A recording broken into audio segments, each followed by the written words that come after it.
क्या होगा मेरा परफॉर्मेंस। बट आपको वरी नहीं करना है बेटा, आपने दिन रात लग के मेहनत किया है, आप सभी लोग एग्जाम में मचाने वाले हो। आपको कुछ इंपॉर्टेंट बातों का ध्यान रखना है, इसलिए थोड़ा रिलैक्स होकर के एग्जामिनेशन सेंटर पे थोड़ा ही 1 घंटा पहले ही पहुंचने की कोशिश कीजिएगा।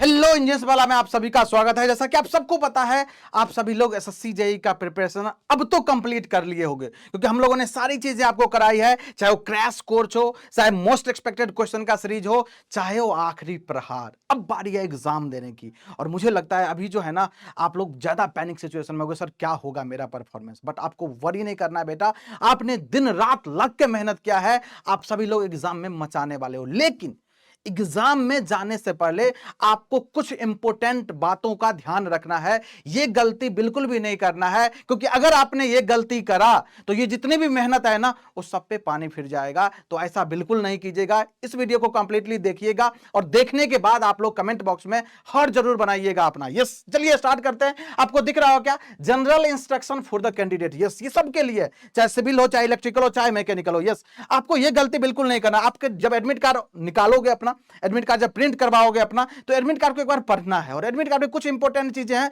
जिसको आपको जानना बेहद ही जरूरी है। अगर आप इसको नहीं जानते हो ना, हो सकता है आपसे एग्जाम से पहले गलती हो जाए। यस, जैसे देखो पहला पॉइंट क्या लिखा है, the candidates are advised to reach centre as per the timing slot indicated against the reporting entry time in the admit card. Yes, आपके एडमिट कार्ड जब प्रिंट करवाओगे तो उसमें सबसे ऊपर में लिखा होगा यस, एग्जाम का डेट मेंशन होगा, आपको पता है अच्छी तरह से। 5th 6th 7th जून को एग्जाम है। यस, जैसे मैं एक एग्जांपल ले लेता हूं, किसी बच्चे का 5th जून का एग्जाम है, इलेक्ट्रिकल ब्रांच है, उसका तो शाम वाला शिफ्ट होगा। यस, तो उस पर रिपोर्टिंग टाइम लिखा गया है 3:45 PM। यस, मतलब आपको रिपोर्ट कर देना है इतने बजे। यस, इतने बजे, और इतना से कितना लास्ट, देखो एंट्री गेट क्लोज टाइम लिखा गया, मतलब लास्ट टाइम जो होगा जब तक आपको एग्जाम के अंदर एग्जामिनेशन हॉल में एंट्री मारने का जो टाइम है। यस, उसके कैंपस में जाओगे, आपसे जो आपका सेंटर होगा उसके कैंपस में जाने का लास्ट टाइम जो है ना 4:30 PM, मतलब 5 बजे से अगर पेपर है ना, तो आधा घंटा पहले एटलीस्ट आपका गेट क्लोज हो जाएगा। तो मैं सभी लोगों से गुजारिश करना चाहूंगा, क्योंकि लास्ट टाइम भी मैंने देखा था, लास्ट टाइम पे बच्चे 1-2 मिनट के लिए, अगर ये 4:30 से 4:31 हो गया ना बेटा, तो गेट क्लोज हो जाता है। और उसके बाद कितना भी गिरगिरा लो, रो लो, गालो, हंस लो, कुछ भी कर लो, आपको एंट्री नहीं मिलेगा। और ये इसीलिए होता है क्योंकि सारा चीज कैमरा लगा होता है वहां पे, जो वहां पे गार्ड वगैरह होते हैं ना, उसके पे भी प्रेशर होता है, वो गेट को ओपन नहीं कर सकता। इसलिए आप इस बात को ध्यान रखिएगा।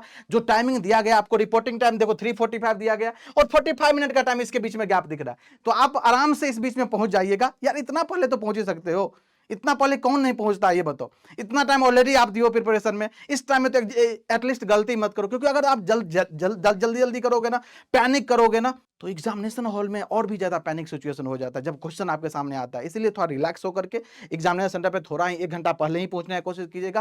पहुंचने के बाद आराम से जो एंट्री ओपन होगा, तो आराम से जाकर आप एंट्री कर लीजिएगा। यस, अब एंट्री करने के बाद आपके पास क्या क्या होना चाहिए, देखो लिखा गया, candidate should note that no candidate will allowed entry after the entry closing time. उसके बाद कोई एंट्री नहीं होगा, मैंने बता दिया टाइम भी। और candidate should invariably bring the following at the time of reporting for the examination.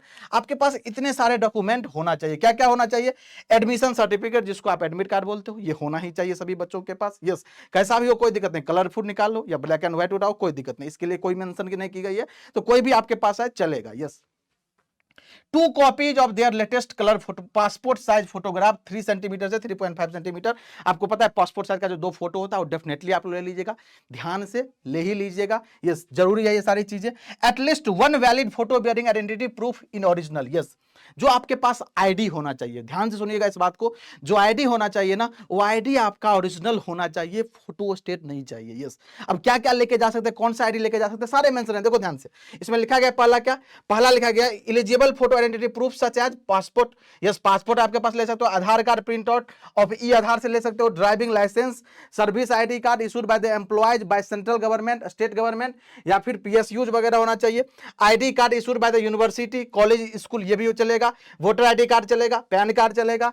X serviceman discharge book issued by the ministry of defence हो सकता है। Any other photo identity proof issued by the central government, state government हो सकता है। अब देखो यहां पे क्या लिखा गया बोल्ड लेटर में, which should contain complete date of birth, ध्यान से सुनिएगा, and the photograph appearing on such ID card should also completely match with the candidate appearing in the exam, failing which the candidate will not be allowed to the appear in the exam। अब इसका मतलब क्या हुआ, देखो होता क्या है ना, जैसे आप लोगों के पास आधार कार्ड होगा और आपको भी पता है आधार कार्ड जब बनवाए होगे उस समय आपका एज क्या रहा होगा नहीं पता, यस, तो उस समय का फोटो और अभी आप चेंज हो गए हो, यस, बहुत सारे लोग ऐसा होता है, हेल्दी हो जाता है, कमजोर हो जाता है, मतलब शकल चेंज कर जाता है थोड़ा सा, तो आप ऐसा कोई आईडी चूज करना ना जिसमें कि आपका शकल सूरत मिलता जुलता हो, यस, ऐसा ना लगे जो उस पर कुछ और दिख रहा है और अभी आप कुछ और दिख रहे हो। अगर इस तरह का इशू आता है ना तब भी कई सेंटर पे बच्चों को एंट्री करने में प्रॉब्लम करता है। तो आप ऐसा, या तो आप पैन कार्ड ले लीजिए या तो आप आधार कार्ड ले लीजिए, लेकिन जो भी लीजिएगा ओरिजिनल लेके जाइएगा, जिससे कि वहां पे कोई भी सिचुएशन जो है ना क्रिटिकल डेवलप ना हो, कोई भी बंदा आपको रोके नहीं, कोई बंदा आपको डिस्टर्ब ना करे, आपके माइंडसेट को डिस्टर्ब ना करे, क्योंकि उस समय अगर ज्यादा बात करोगे ना बेटा, इस सब चीजों में अगर फंसोगे ना तो आपका माइंड जो है ना वो पैनिक सिचुएशन में जाता है, पैनिक मोड में जाता है, और इसका कहीं ना कहीं आपके एग्जाम पे दिखता है ये चीजें। तो ऐसा बिल्कुल, मैं इसीलिए ये वीडियो बना रहा हूं, अवेयर कर रहा हूं, ये सारी गलती आपसे नहीं होनी चाहिए, this is mandatory, yes, okay. तो इस बात को ध्यान रखिएगा। इस बात देखो क्या लिखा है, गर्मी का समय है, किसी भी शहर में जाओ गर्मी लगता है, आपके पास वाटर बॉटल तो होना चाहिए, लेकिन ये वाटर बॉटल जो है ना ट्रांसपेरेंट वाला होना चाहिए, इस बात का ध्यान रखिएगा। ऐसा नहीं कोई भी वाटर बॉटल लेके जा रहा है, नहीं, वाटर बॉटल जो लीजिएगा ट्रांसपेरेंट वाला ही ले जाइएगा। अगर आप पेन लेके जा रहे हो तो पेन प्रॉपर आपको पता होना चाहिए, वैसे मिलता भी है, ये भी मेंशन है, अभी मैं बताता हूँ सब कुछ, yes. Candidate should not talk among them, आप एक दूसरे से बात नहीं कर सकते, अपने पड़ोसी से दोस्ती नहीं करना, एग्जाम देने गए हो वहां पे, दोस्ती बाद में कर लेंगे, कोई दिक्कत नहीं, आप लोग अंदर जाते हो ना तो बातचीत करने लगते हो, ऐसा बिल्कुल भी नहीं करना। वैसे भी वहां पे सीसीटीवी कैमरा लगा होता है और आपको जो विजिलेटर होता है वो रोकेगा ये सारी चीजें, ओके। तो ये नॉर्मल चीजें लिखा गया, यहाँ पे कोई दिक्कत नहीं। इसके बाद ये candidate shall be permitted to appear in the exam only at the venue as the specified in the admission certificate, जो आपको लिखा होगा उसमें सारी कोड मिला लीजिएगा, जब भी सेंटर विजिट कीजिएगा तो सारी चीजें वहां पे मैच करवा लीजिएगा, ओके।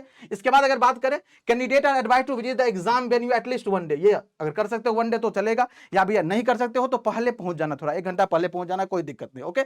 इसके बाद candidate must ensure that they do not appear in the examination more than once, ऐसा ना हो 3 दिन में पता चला तीनों दिन तुम अपीयर हो रहा है, ऐसा बिल्कुल नहीं करना और करोगे भी नहीं ऑलरेडी, ओके। ये सारी चीजें। इस बात को इंपॉर्टेंट क्या है, prohibited items such as watches, books, pens, paper cheats, magazine, electronic gadget, mobile phones, Bluetooth devices, headphones, pen, button pen, spy camera, scanner, calculator, storage device, जितने भी इलेक्ट्रॉनिक्स गैजेट है ना जो प्रोहिबिटेड है, मना है, वो बिल्कुल भी आपको नहीं लेके जाना है। एक बार चेक कर लेना अपने पॉकेट को, मोबाइल तो नहीं है, कोई डिजिटल वॉच वगैरह तो नहीं है मेरे पास, सारी चीजों को चेक कर लीजिएगा, बिल्कुल भी अंदर लेके नहीं जाना है आपको, ओके। इस सारी चीजों का ध्यान रखिएगा। Candidate should avoid wearing items like nose pins, girls के लिए है नोज पिन्स, ब्रेसलेट्स, बॉयज जो पहनते हैं, इयरिंग, चार्म्स, करस, ये सब बिल्कुल भी नहीं पहनना है आपको, आप एग्जाम देने जा रहे हो यार, कहीं और थोड़ी ना जा रहे हो, तो इस बात का ध्यान रखिएगा। बाकी ये सारा चीजें जो है ना एडमिट कार्ड में मेंशन होगा, जो मेन चीजें था मैंने आपको बता दिया, और एट लास्ट आपको पता होगा एक थंब इंप्रेशन लिया जाता है, candidate should ensure that they provide clear left thumb impression, यहां पे भी बच्चे थोड़ा सा गलती करते हैं, यहां पे लेफ्ट लिखा है तो लेफ्ट थंब इंप्रेशन ही दीजिएगा, this is very very important.